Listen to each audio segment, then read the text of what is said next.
What about Raheem Ashford and Tanner Engel? What are their status, and are there any other changes in the depth chart? Yeah, Tanner's good to go. Still don't know on Raheem yet. Gibby. How much does it help to have both Tanner and Peyton back? That's two big parts of your defense that were missing last week. Yeah, I mean, they're two of our best players. You know, one of them, obviously, in Tanner's our captain in the secondary. Has a lot of game experience. Is a really good tackler, cover player, blitzer. So, you know, brings a lot to the table. And Peyton is one of the best players on our football team when he's healthy. So, you know, it's nice to have them both back in the lineup at those two spots. We're very thin in the secondary right now, so getting Tanner back is a big deal. Thanks, Dave. Gibby? Yeah, Coach, speaking of Peyton, we talked to him yesterday. Obviously, he was a huge recruit for you. I mean, how big of a recruit, how important was it for you guys to reel him in? Because, like I said, he was such a highly recruited player. Well, anytime you get an elite in-state player, it's a big deal for your football team. And he's a young man that, you know, recruited a long time. Always felt like he was the right fit here. Just a really tough, you know, hardworking, physical, blue-collar kid. And culture-wise, I knew this would be a great place for him. You know, being a former linebacker coach myself, felt like there was a lot I could do to help him, you know, in the position that he played. And really fortunate to get him here. Glad he's here and look forward to continuing to help him. Dave, did you know that he and Drake Thomas were really good friends? And obviously Right. they're separated in classes. But did you feel once you got Peyton that you had an even better chance to have Drake come aboard? Yeah, I think that all those things play into it. I do think these kids in state get to know each other very well. At least they used to when we had recruiting. But, you know, there was a lot of events that they could go to where they'd be around each other. And so they'd get to know each other. They'd spend time together. And obviously social media allows them to communicate well with each other. And, you know, we've built our classes here that way. There's been a lot of kids that have recruited each other to play together. One final question, Coach. Do you think Peyton's a guy that will play on Sundays? I know he can play on Sunday. I mean, there's a lot of football in front of him, you know, and he needs to continue to get better. You know, obviously all these guys that want that in their life, health is a part of it. So, you know, but he has the DNA for that. He has the mindset for that. He's just got to continue to grow as a football player. Thanks, Dave. Appreciate it. John McGonigal. Hi, Dave. I'm from the Pittsburgh Post-Gazette up here, and we talked to Charlie Partridge earlier in the week, and you know, he talked about the bond you guys, you and Chris Ash, you guys started at Drake, the road trips on I-35 and all that. What do you kind of, I guess, remember most fondly about those years at Drake and that kind of bond you guys built from the get-go? Yeah, I mean, Charlie's like a brother. We were, you know, college teammates for one, so we played together. But then GA-ing together, we were roommates. Came up in the profession as GAs, worked on a physical plant, mowing grass together.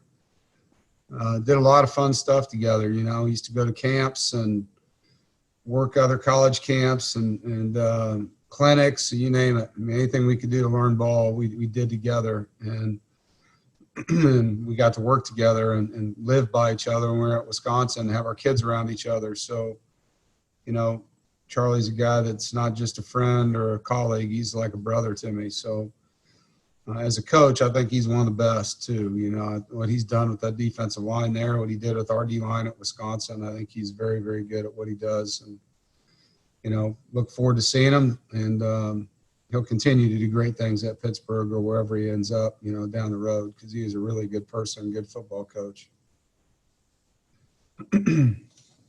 Jonas. Good afternoon, Coach. Thank you for taking the time and speaking with us today. Hope all is well. I wanted to ask you, obviously you guys evaluating the quarterback play week in and week out. Is it still pretty close, and how competitive has it been between Bailey and Devin heading into Pittsburgh this weekend? Yeah, I mean, this is just a crazy year, man. You know, I mean, we came out of last season, obviously, and didn't have an open competition named Devin, believe in Devin. And get into spring ball with the new offense and excited about what we're seeing and lose that time. And we get into fall camp and lose a bunch of time. So it's been the opposite of what we wanted for him, right? I was really happy to see him get in the game and play the way he did. But I've said this probably 20 times now. We need both of them, and Bailey has gotten better. It's been a good week. It's been a hard week of practice for both of them. Coach Beck really gets after them in practice, puts a lot of tough looks in their face, and makes them compete every day. So they're going to continue to get better, and you guys will see on game day who it is. Has it got to the point that Devin do enough to earn some snaps or some scripted plays for him coming up against Pittsburgh? You will find out on Saturday who it is. Aaron Beard. Hey, Dave, you just mentioned about installing a new offense in the spring, or the attempt to, before everything got messed up. But after 2 games, kind of how do you think that has gone, what you got installed amid everything, and kind of how much more you think this unit can grow as they get more reps? I think there's a lot of growth ahead. I do. Obviously, the first game, there was a lot of fireworks in that one, and I think the run game's been very efficient in both games, But as far as the pass game goes, it's going to continue to grow. I think that's something that you need consistency at quarterback to have happen, and we're a work in progress right now in some areas. So, but I know Tim will continue to tweak things week to week based on the coverage schemes we're seeing. We don't have a ton more install, but I think just how he's utilizing the players more than anything, trying to get the ball to the right guys and putting them in places where they can make plays. Thank you. Mike Topper. Hey, Coach. Excuse me. Looking at Saturday, I know you mentioned it earlier in the week, talking about Pitt's defense and kind of how they've been sound. And, their rush defense has been very good, but also they've shown that ability to get after the quarterback. Now that we've progressed through the week, what has jumped out at you to be kind of mindful of going into Saturday and facing that Pitt D?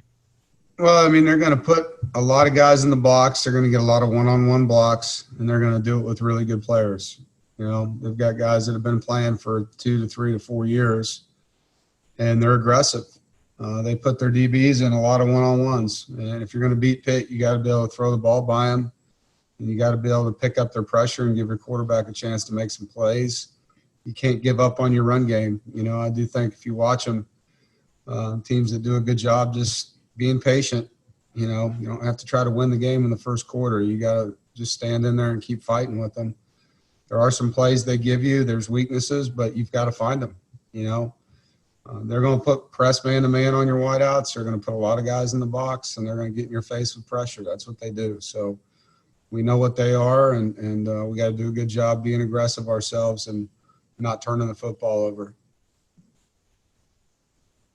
Jonas, you have something else? Yeah, we were talking about Peyton Wilson earlier, and when we spoke with him yesterday, he said this game is going to be he called it a meat and potatoes game. It's going to be a real physical. What does that mean to you when you hear a meat and potatoes type game between 2 physical teams? Yeah, I think it's an old school football game when you play Pitt. It's a lot like playing Boston College back when Adazio was there. I think they're just real physical matchups. Our run game, our O-line, our tailbacks have been good for us, and if you look at what they do defensively, we've got to be able to run the football against a very, very good rushing defense, So I think it's a smash mouth game. And if I'm them, after what we just did at Virginia Tech, they're going to run the ball at us. They're going to see if we can stop them, So our defense has to be sound in their gaps. We've got to play much better fundamentally than we did a week ago. And it's going to be a physical football game. We look forward to that. Gibby, you have something else? Yeah, Coach, do you think the guys will be amped up a little bit more, playing in an NFL stadium, or does that not factor in for the guys? Yeah, I don't know. It's going to be dead empty. So does that give you a lot of hype to play in a dead empty NFL stadium as a player? I don't know. Probably be cool to walk in there, and then after that, they'll be like, where is everybody?